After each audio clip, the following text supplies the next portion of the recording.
caminho íngreme era uma das dificuldades para se chegar aonde que encontramos hoje o Brás. Era a Serra do Mar, se fazia uso dos índios para que eles carregassem os brancos nas costas. O processo de catequese era uma coisa que tinha uma dificuldade para que eles aderissem os valores europeus. Eles começaram a ser catequizados através do teatro, das celebrações religiosas. E no teatro, um dos dramaturgos que seria o José de Anchieta, que veio de uma das ilhas Canárias, Tenerife, para tratar um problema de saúde. E ele veio morar, que é uma região que teria bons ares naquela época, que era São Paulo. Então ele fez várias peças de teatro. Além do mais, ele é de origem basca. A sintaxe, a organização da língua basca é muito parecida que da língua tupi. Então ele fez a língua geral, ele fez uma gramática geral e facilitou o processo de catequese. Inclusive outras nações indígenas que falavam outras línguas foram catequizados com a língua geral. Tanto que em São Paulo, se você se der conta, você vai ver uma toponímia toda indígena. Ibirapuera, Ayambi, Vale do Anhangabaú. Então, todo indígena devido, tanto que ainda no século XVIII se falava língua geral aqui. Só foi se desmontando essa língua indígena em São Paulo quando os portugueses perceberam que eles não iam controlar essa região se não impusesse sua própria língua. Então, com a expulsão dos jesuítas no século XVIII, eles também impuseram a língua portuguesa e que se consolidou aqui no século XIX. Então, o Brás foi sendo uma região importante, porque inclusive ficava colado em São Paulo de Piratininga, que era cercado, uma cerca de madeira e barro, e que era fácil, inclusive, fazer buracos para entrar. Diziam que essa cerca parecia um queijo.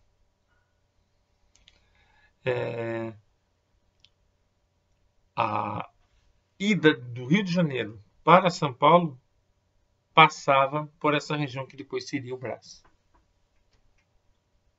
Certo? Quando se fala da igreja que vai, ou melhor, da igrejinha, da escolinha que vai fundar São Paulo, nós temos duas formas de construção. Uma construção de taipa de sopapo. O que era taipa de sopapo? Você fazia uma grade, pegava lama, estrume, palha e batia e ia tapando os buracos. Você tem uma outra, mais imponente, que é a taipa de pilão. Você fazia uma espécie de forma e colocava o barro, palha e fazia grandes tijolos que depois você pintava com cal, caiava. Certo? Os indígenas foram, alguns rechaçaram e outros foram internalizando a cultura portuguesa. A grande questão, não digo que é a grande questão, mas uma das questões é assim, por que os jesuítas vieram para cá? Depois foram expulsos, mas depois retornaram. É uma coisa até fácil de entender. Tinham indígenas que eram muito bons, no ponto de vista português, para o trabalho, os carijós, que ficavam no Paraná. Aqui em São Paulo já era considerado sertão. que significa uma região deserta. Então, aqui era a boca do sertão. Muito fácil se aproximar dos carijós. Então, por isso que eles escolheram esta região, os jesuítas. Tem uma outra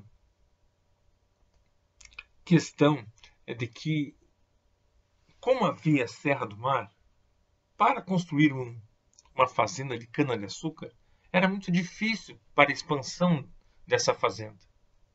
Então, começaram os paulistas, começaram a plantar trigo, a capturar indígenas para fazer como escravos, faziam expedições comandadas pelos portugueses ou mamelucos, com 4.000 pessoas, eram as bandeiras, porque levavam bandeiras, certo, da tradição indígena, a bandeira na frente.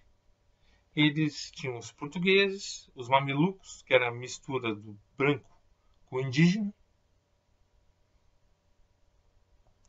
tinha indígenas e iam atrás para apresar, prear, né, aquilo que seria a sua força de trabalho. Evidentemente que ninguém tinha recurso para comprar africano, eles acabavam comprando esses indígenas, que eram também utilizados pelos bandeirantes. Os bandeirantes, conforme a expedição, levavam 1 ano, 6 meses, até 2 anos. Não é? Você tem expedições para o Rio Grande do Sul, TAPS. Você tem para o Itatimpa, Mato Grosso, tem Guaíra, Paraná. Então, essas expedições e outras alimentavam a mão de obra aqui em São Paulo. E essa região aqui, ela é muito interessante, a região do Brás, porque você vê pessoas que ganham dinheiro com essa exploração, essa força de trabalho, mas você vê pessoas que não têm recursos e acabam devendo e se escondendo na região do Pari, que era uma região, era um alagado, era um pântano, não é? E era difícil chegar a alguém na região do Pari. Então, portanto, era uma região escolhida para se esconder. Tá certo? A nossa história São Paulo, sobre São Paulo, vai continuar. Nossa história do Brasil através de São Paulo. Obrigado pela sua paciência.